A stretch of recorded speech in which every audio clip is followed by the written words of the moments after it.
So just briefly going back to the slides that you couldn't see earlier, this was the intro slide as it relates to the books and the clients. This is the one that relates to the contents of the webinar and the 3 primary sections of it with 3 subsections in performance. And then this is where I was headed next. So I apologize, but let's move on. So as it relates to survey method, our teams conducted, as I mentioned earlier, this survey since 2012. And our goal in conducting the survey is to strive to hear directly from those who are actively involved in product development activities within their organizations. For example, many of the roles that you see here, business analysts, development managers, product managers, etc. This list that you see isn't exhaustive. There's an equal amount that you don't see, but basically the key point here is we're really focused in on trying to hear from people who are actively involved day to day with product development related activities. And once the survey data is collected, it's provided to an independent statistician who conducts regression analysis on the data.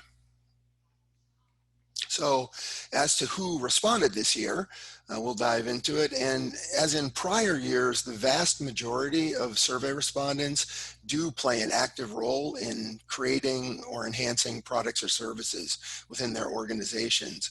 This year, 97%, this year's 97% rate is comparable to prior years. It usually ranges between 93 to 98% year over year. What's different this year is that we had a higher concentration of both product managers and product owners than we normally do at just over 54%. So thanks to everyone in the product management community for supporting us. In terms of titles that the respondents report to, when asked who they report to, respondents are pretty evenly divided across all categories. In all, about 77% of respondents report to a company officer, a VP, or a director. When it comes down to primary business focus, as in prior years, over half of respondents come from the technology segment, which includes both hardware and software.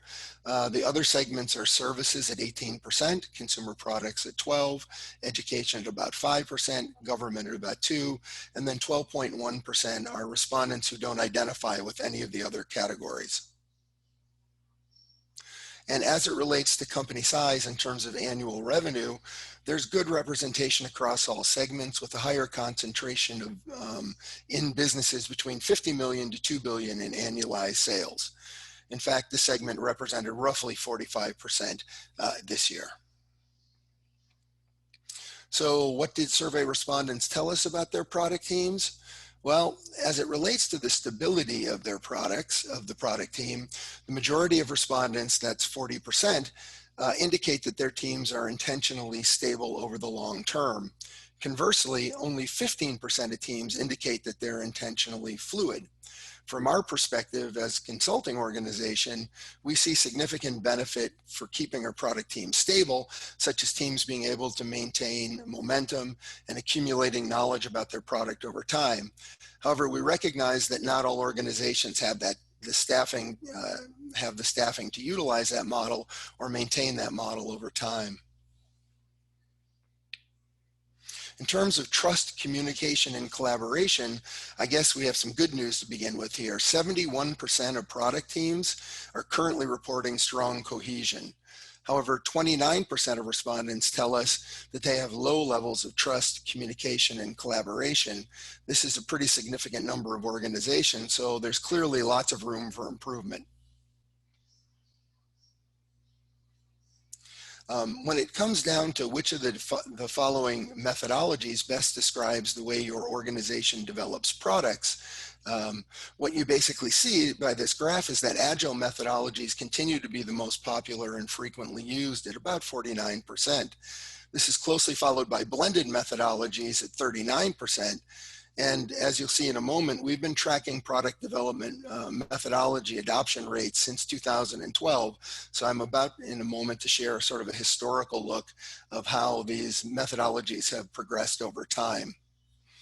What you see if you look at the left-hand bar, which represents 2012, you'll see that Agile Scrum back in 2012 was only about 13% at that point in time. And if you look over to the far right-hand bar, the gold color, you'll see that Agile methodologies are nearly 50% today. Notice that waterfall in pink has continued to decrease from 18% back in 2012 down to almost 9% today. It's been experiencing a steady decline. Finally, blended methodologies have slowly stabilized over this whole period to roughly 40% as agile methodologies adoption has grown. Back in 2012, almost 53% of organizations said that they were using a blended methodology. So with that, Tom, I think it's time for the first poll. All right, let me find the right button here. All right, launching the poll. This is where people have to jump forward and find their mice, and we'll give it about a minute here. Or if we suddenly get the percentage of respondents up above a reasonable level here. We've got about half of you have responded so far.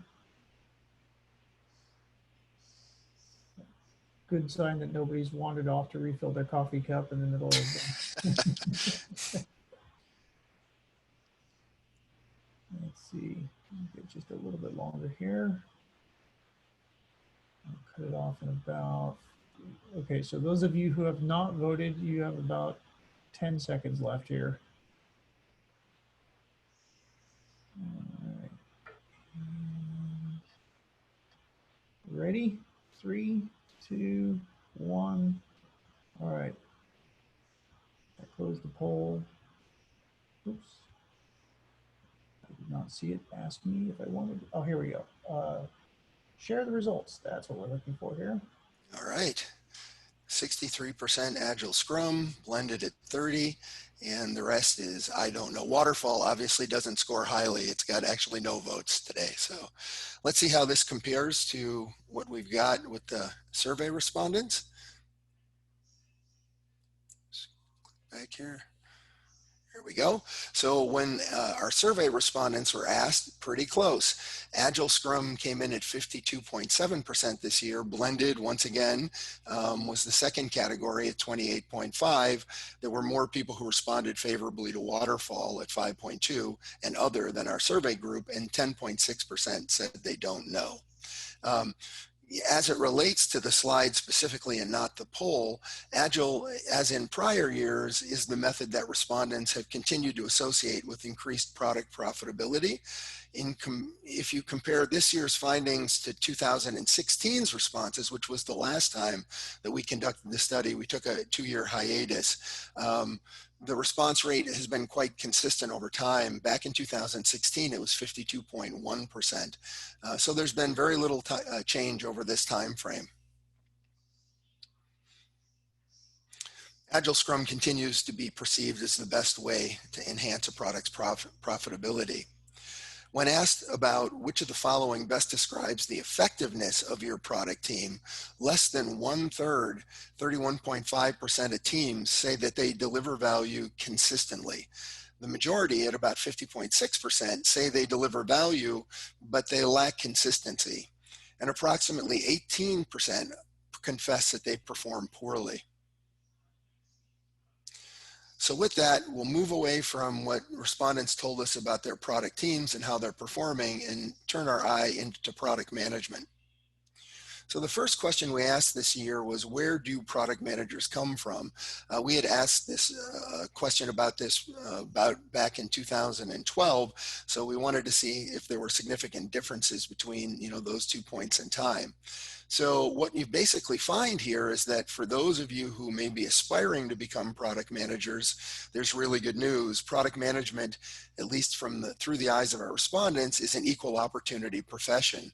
About 1/3, 33% of product managers are entering the field from an engineering role.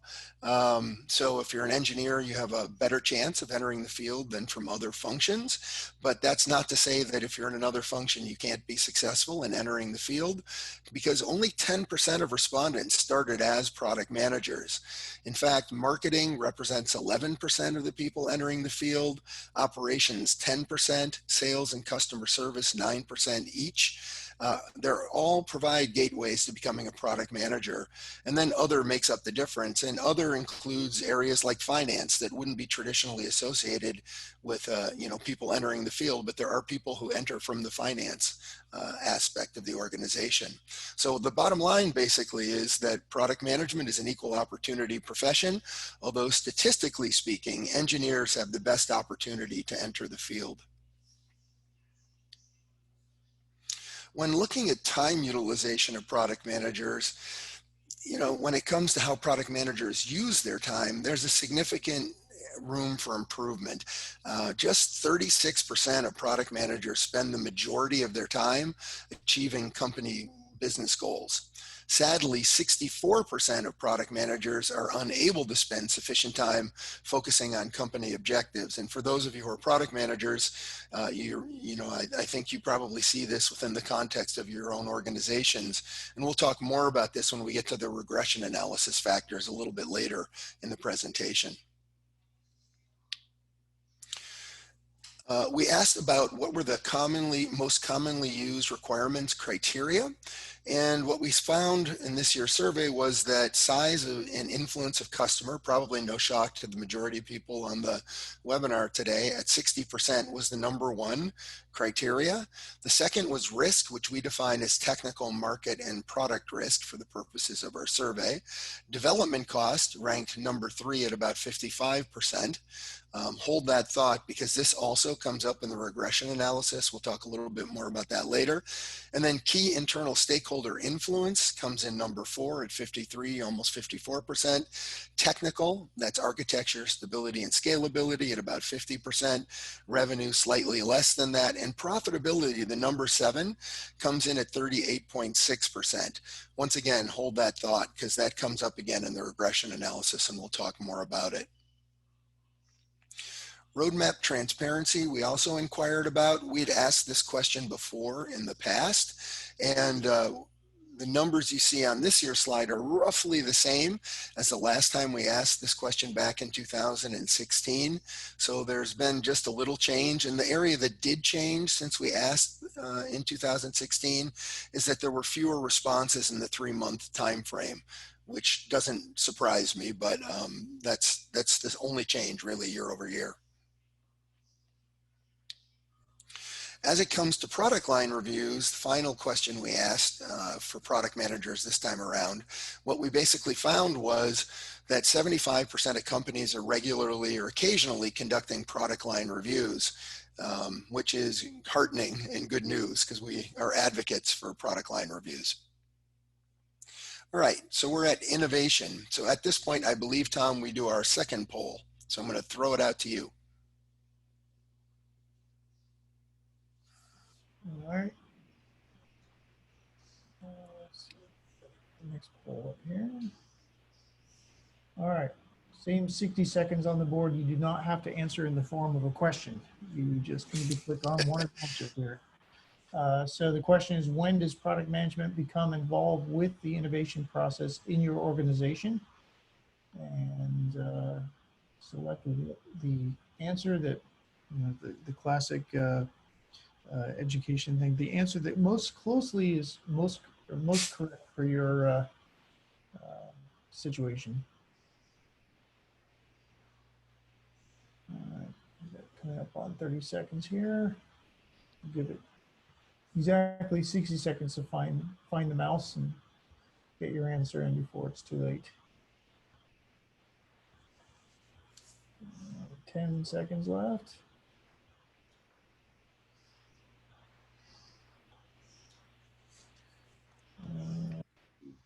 Here's the answers. Share the results. All right. Okay, so we see that from the inception of an idea is a clear winner at 72%.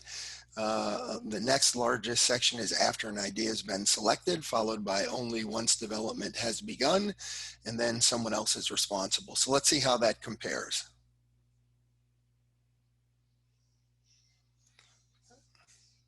All right. All right, so survey respondents said something similar. It looks very close to what we had before. The same number one answer from the inception of an idea at 65%.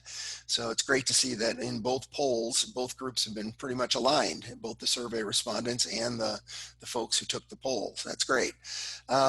So when asked about how actively involved product managers are in the innovation process, we were glad to see from our standpoint as consultants, 65% of respondents indicate that product managers are actively involved in innovation activities early in the process, and even more so with the folks on the webinar. So we view this as great news. That's real progress. As it relates to innovation maturity, or rather innovation immaturity, might be another way to say it, respondents tell us that most organizations, that's 61% of organizations, have immature innovation processes. Generally, innovation maturity is lacking with only about 16% of organizations, indicating that their innovation processes are either optimized or well managed.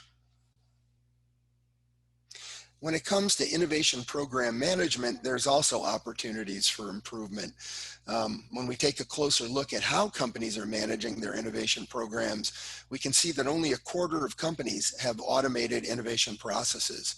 Over 3/4 of respondents indicate that their organizations are using manual spreadsheets or tools like SharePoint to manage their innovation program. So there is a lot of opportunity for improvement with automation. So who's involved in innovation? Well, the vast majority of innovation organizations rely upon employees and customers to spark their innovation processes.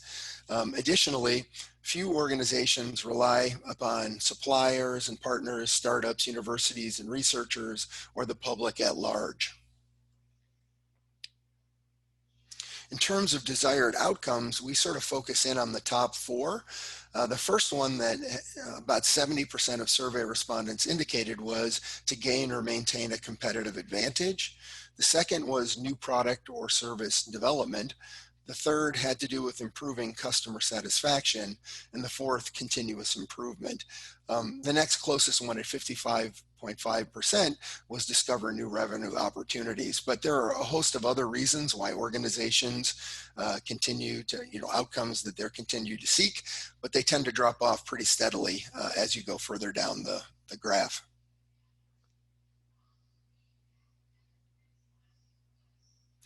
All right, so we're at the point where we'll begin talking a little bit about the regression analysis factors for this year. So let's do a quick highlight of what the factors are at a high level. First has to do with business strategy. The second has to do with organization's product team's use of customer satisfaction as a metric. The third has to do with rethinking how product managers spend their time. If you reflect back on what we discussed about product managers not being able to spend sufficient time on companies' business goals and objectives. And then profitability, this has to do with requirements criteria, and we'll see how profitability can be used to enhance an organization's results. And the fifth is focusing upon the entire backlog. So let's dig into it. In looking at this slide, you'll note that that most organizations are saying that I don't know why that popped up. Let me go back, close it out. Most businesses have a strategy, but it's not well communicated. Our regression analysis shows that product teams' ability to connect their daily activities with the company's overarching business strategy is highly correlated with financial success. However, as you see here, only 27% of survey respondents this year indicated that their product team is able to connect their daily activities directly to the company's overarching business strategy.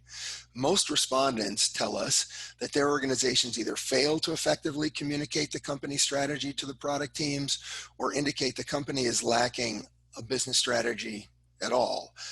And when looked at from a longitudinal perspective over the last 7 years, the story is even more discouraging from our perspective because the amount of product teams that could connect their daily activities to the company strategy actually just decreased by over 10 percentage points since we last asked this question.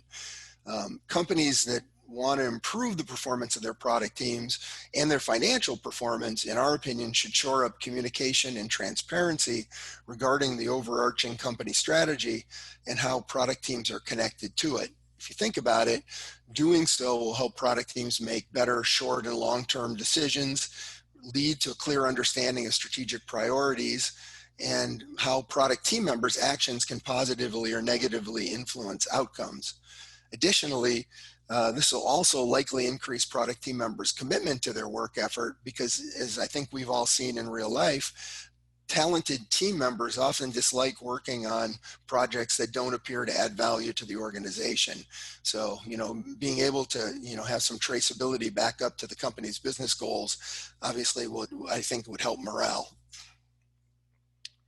The second regression analysis factor that popped up this year had to do with customer satisfaction as a metric. In our view, product teams should be held accountable for their performance. However, when we first asked this question about what metrics teams were being held accountable to, there was a wide range of responses, but not a single metric that organizations consistently held product teams accountable to. That was back in 2015.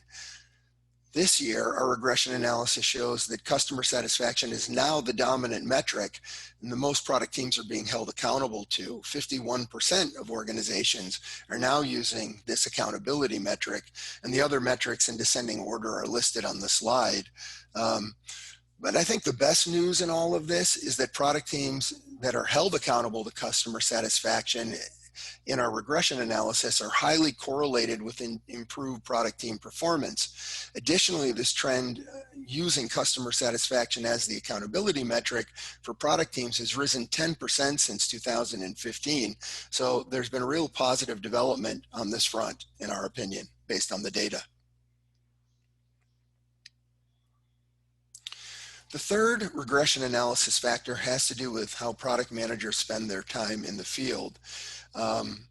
One of the things that we found was that companies that encourage their product managers to spend more time, more than 30% of their time in the field, were highly correlated to higher levels of success.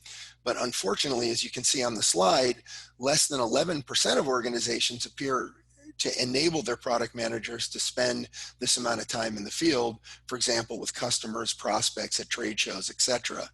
In our opinion, although this was not reflected in the data, so this is our editorial comments on this, if you will, based on our experience, there's a couple of reasons for this. One could be the lack of executive support.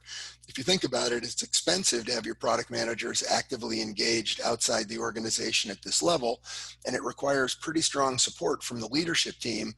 We didn't just say the CEO, although the CEO obviously plays a central role in this, but the head of sales, finance, and other functional leaders should also be heavily in support of this.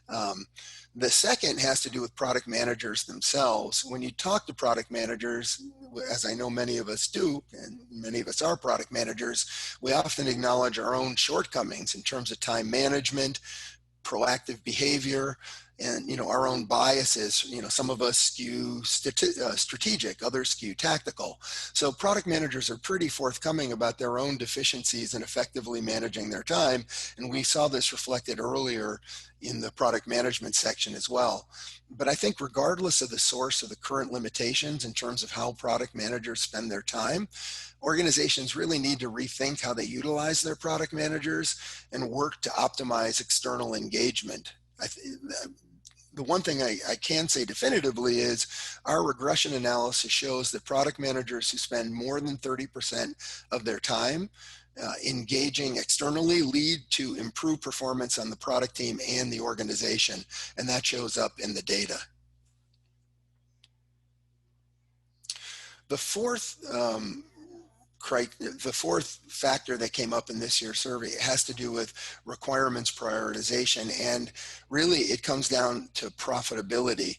It turns out that our latest regression analysis shows that emphasizing profitability as the primary criteria in the requirements prioritization process positively impacts performance. But unfortunately, as you see on the slide, less than 39% of organizations actually use profitability as a requirements criteria. In fact, the leading requirements criteria is size of customers we talked about earlier, and profitability ranks 7th on the list. So there's opportunity for improvement, I believe, here.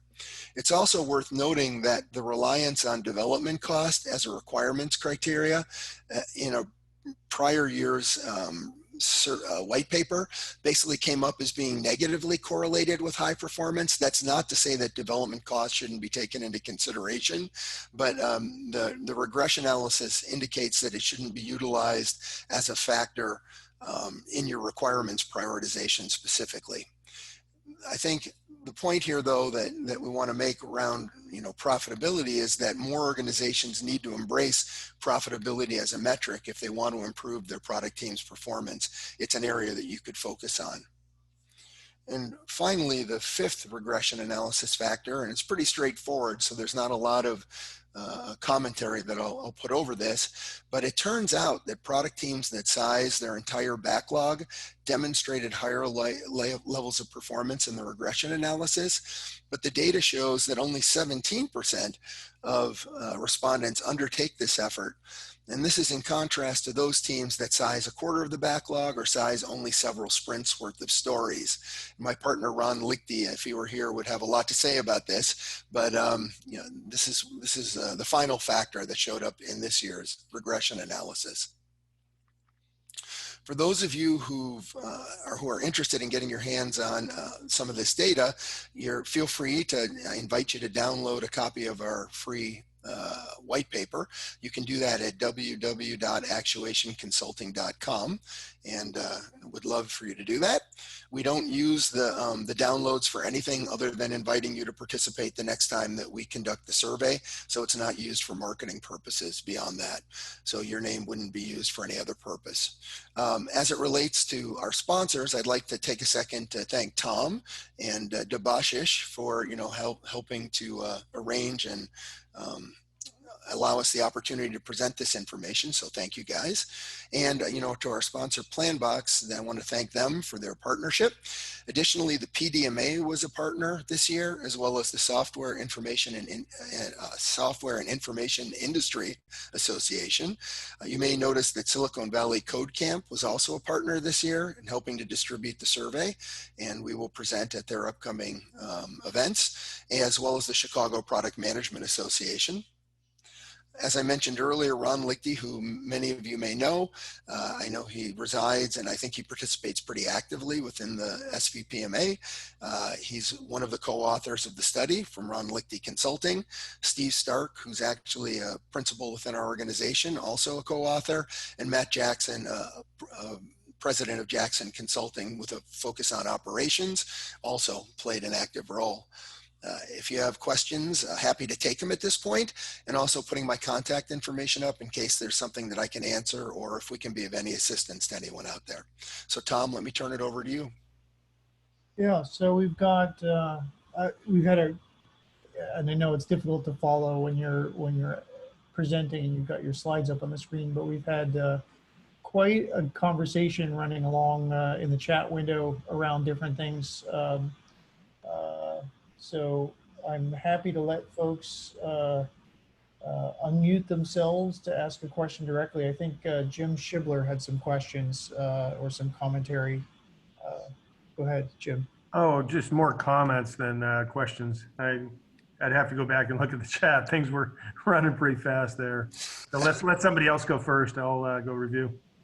Okay, all right. Well, that sounds good. One question kind of early on, when survey was talking about Scrum and Agile Scrum. Any thoughts as to teasing out a little bit more in terms of you've got kind of Scrum and Waterfall, but some of the things like extreme programming or Kanban or some of the other methods out there under Agile? Yes. Any thoughts about teasing some more detail out of that?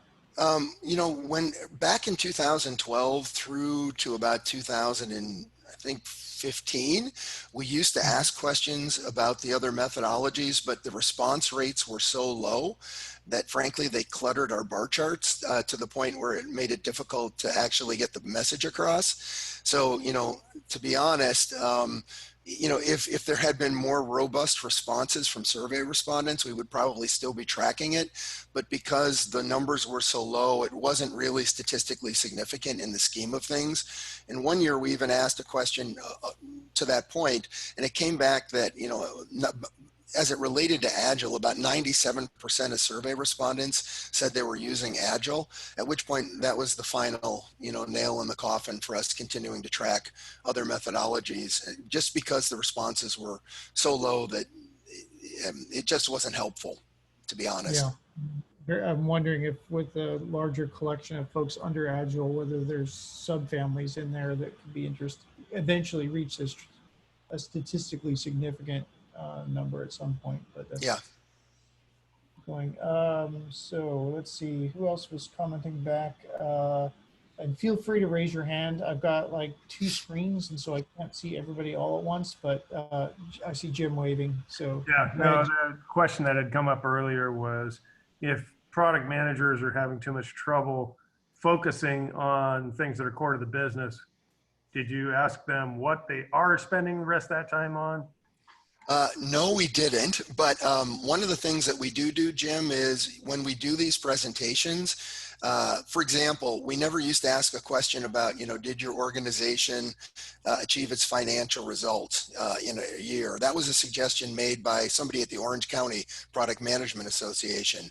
That actually became one of the questions that we embedded in the survey, I think starting 2014 and on. So we take the feedback in the questions that come up from these, and we often drill in the next year into areas that, obviously created a lot of interest from the audience. That's sort of how we do it. So no, the answer is I don't have the answer to that, but we do take those types of questions and then drill down into them. An example of that would be one year we asked about UX. For example, like where does it sit within your organization? And when we got the responses to that, the next year we drilled really deeply with 5 questions into UX, because we could see that we were the leading edge of a trend that was developing. So we wanted to dive into that for more detail. So a little bit long-winded, Jim, but no, that'd be a great one to see. The another one I might point you to is customer discovery. How much are you spending on that? And Teresa Torres has been focusing on that a lot lately, so it's worth looking at what she's doing. Okay, great. Thank you, Jim. I also see Nitul Shah has his hand up. So if you can unmute and feel free to ask your question. Hey, Tom, thank you for the selecting me or raising, getting me to speak. Hey, Greg, thank you so much for the presentation. It was great to see the different insights of product management in different orgs. My question is around field time for product managers. I think that you mentioned that 30% plus product managers who who go out on field are more successful, or they have better results. So the takeaway for me was a product manager should go out and meet the customer, talk to them. So first, if that's correct, I would love that, and I personally love to do that. Given the COVID situation, I've seen in the product management community that they are trying to come up with innovative ways on how to still have the same empathy, to understand the same pain points by being remote. Any thoughts on how the trend is shifting towards remotely understanding the same things that one would do while meeting in person? I think everybody's trying to figure that out right now, as a matter of fact. I don't have a pat answer for you on that. What I will say, though, is that, certainly COVID has changed the tempo with which people can engage with their clients. But, I think when survey respondents were talking about this, it wasn't just existing customers. It was also prospects and trade shows and things along those lines as well. So I would say don't relegate it just to customers. I think a broad brushstroke is something you should focus on. The other thing that I'll say from prior studies that has come up is that, product managers in general, many product managers are really good about when they engage with customers, being really disciplined about it, and, like circling back with them and, acknowledging what you've learned from them so that it's positively reinforcing with the customer. But, you know, there's a lot of product managers that I don't think invest enough time, quite honestly, in, you know, being disciplined like our sales counterparts are, you know, as part of a process. And I think that's something that we can do. So unfortunately, the COVID situation is so fluid right now that I don't know of any good solutions to the problem. And to be honest, between our consulting and then the production of the white paper and then the presenting that we do, we haven't had a lot of spare time, to be honest. But that's something that I think that might be worth adding a question about later down the road. You know, like, you know, how did you handle customer engagement during the COVID situation? You know, and what were the lessons learned from that? So maybe next year we can ask a question along those lines, and I'll be in a better position to provide, you know, you some better information about it. Great. Thank you so much. I appreciate it. Yeah, I wish I had a better answer for you. I apologize. I see Michael had a question. He was, if you're on mute, feel free to mute just kind of for the clarification around performance. Yeah, there you go. You're still on mute. Let's see if we can get the button. Otherwise, if it's technically stuck, what Michael was asking is he was asking how you define, for purposes of the survey, the definition of high performance in terms of what factor contributed to the, you know, being in one category, high performance, or being in other non-high performance category. Yeah, I mean, the two main criteria, you know, one of them is we look at, one is the financial dimension, which we talked about a little bit earlier. And the other had to do with, you know, whether the teams actually consistently deliver value, scope, schedule, and cost. Now, we've had some pushback on the scope, schedule, and cost over the years, but because we want to keep a consistent standard, you know, we've maintained it over the years, but those are the two criteria. One is financial and the other has to do with the creation of value. Very good. So if folks have additional questions, if you go to the bottom, there's a little smiley face with a plus embedded in the side of its head. Hopefully not. Go ahead, and if you hit that, there's an option to raise hand. And so I see, was that Troy? Did you have your hand up there? Feel free to unmute and ask. I know Jim does as well. I can see him. Just a quick follow on to what you just said. Yeah. How is value measured if not in revenue?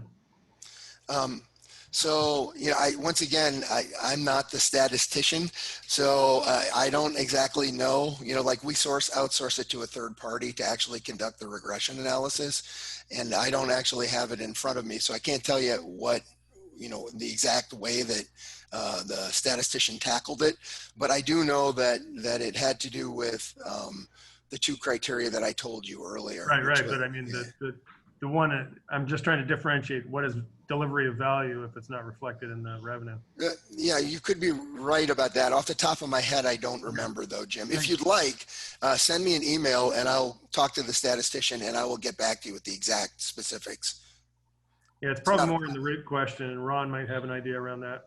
It may also, just one quick thought around that is if you've got a long tail on the revenue recognition where, you know, you might start counting customer onboarding or something, and if the bulk of the funds don't come in until, you know, a year into a contract. Proxy.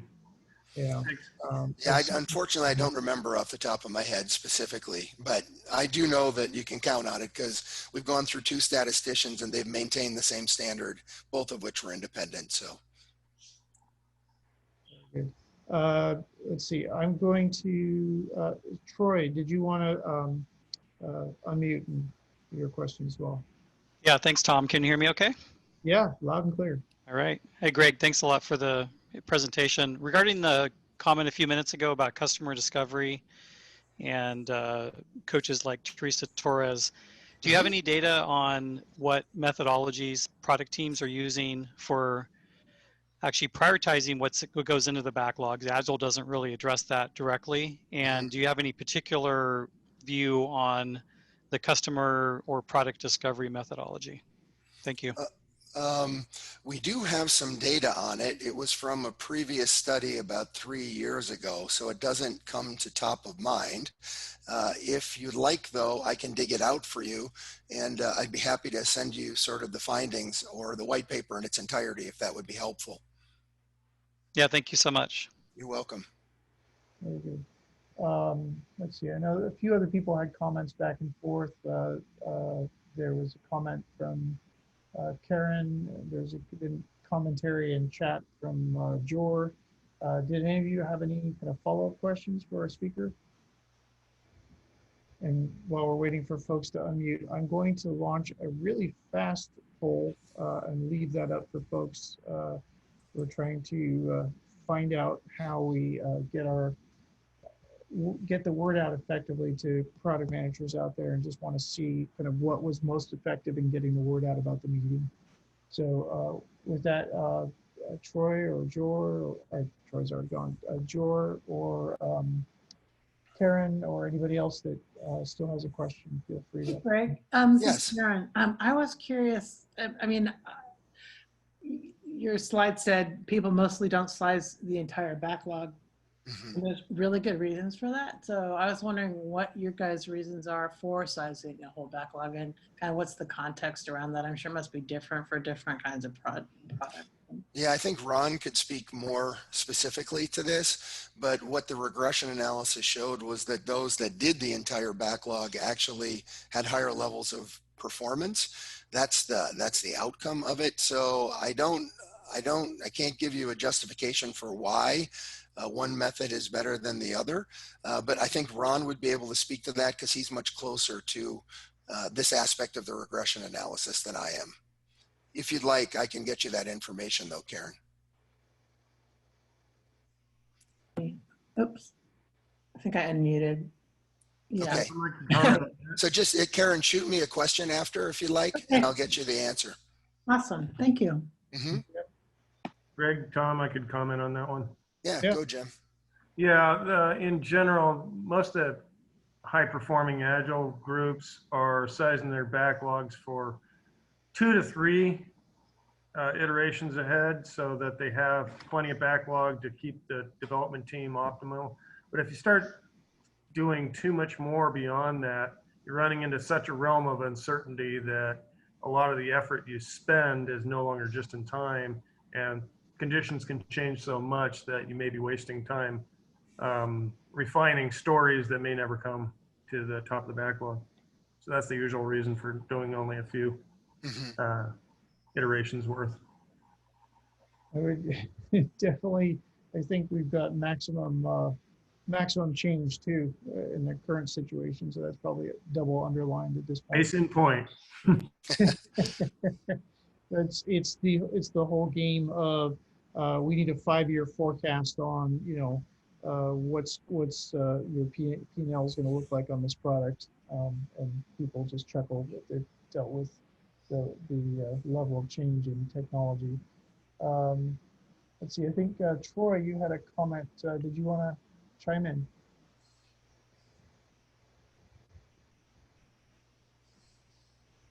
You may be on mute here.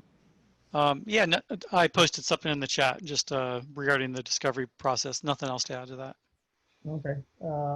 Yeah, the other thing I'm wondering is if there's any kind of correlation. I think it would be interesting how much time on the teams are spent with technical debt versus Mm-hmm.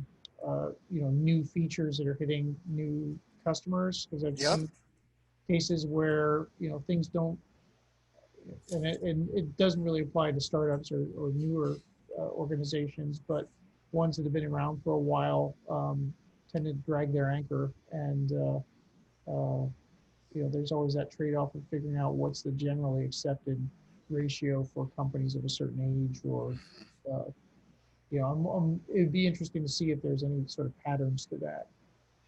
Tom, I made a note, and we'll insert that into our discussion next year of potential topics.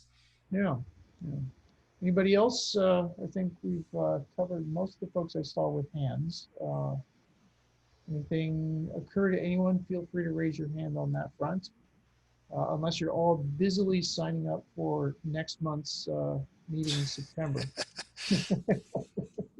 I'm sure that's the full explanation.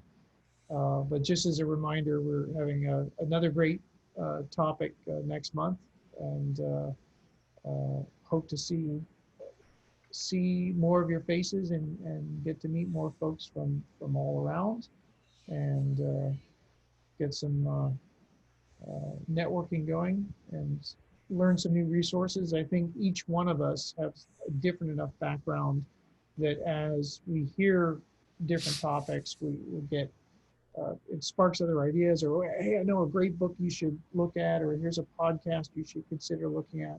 And I think the more we get to share that information back and forth, that's one of the key benefits I think of an organization like SVPMA, is finding out what resources other people have discovered, and just kind of networking from that. I've certainly picked up all sorts of interesting tools and tricks, or just simply once in a while finding out that, yeah, you know what, I thought this was my problem and I was off in left field, and it turned out everyone in my industry had that problem. So just knowing that, we're not alone. PMs sometimes get beat up by, we're certainly outnumbered by marketing and engineering and all these other groups. And so it's a little bit of useful therapy from time to time to hear that we all have a lot more in common. And so just the more that we can support each other and help each other learn and grow, I think it just makes the industry and all of us that much better. So with that, I'd like to thank Greg for his useful presentation. I think that was really useful to get a survey of what's going on around the world, and what the practices are, and get an idea of how what we're doing stacks against it, and make a little personal improvement list for ourselves as we go. And then based on that, please email us if you're interested in hearing about other topics. If you say, well, this looks great, but everybody is has this problem and I haven't seen any talks on this, feel free. We have 20 years of archives nearly on the website for presentations.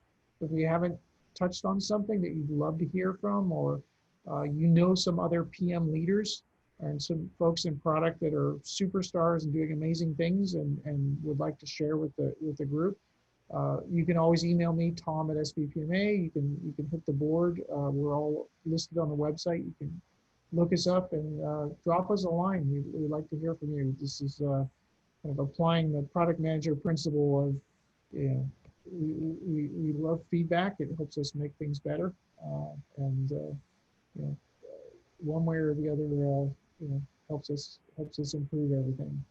So with that, thanks everyone for coming, and hope to see you next week. And thanks for all your feedback, and hope to see you again soon. Thanks everyone. Thanks, everyone. Bye. Thank you. Thanks. Thank you.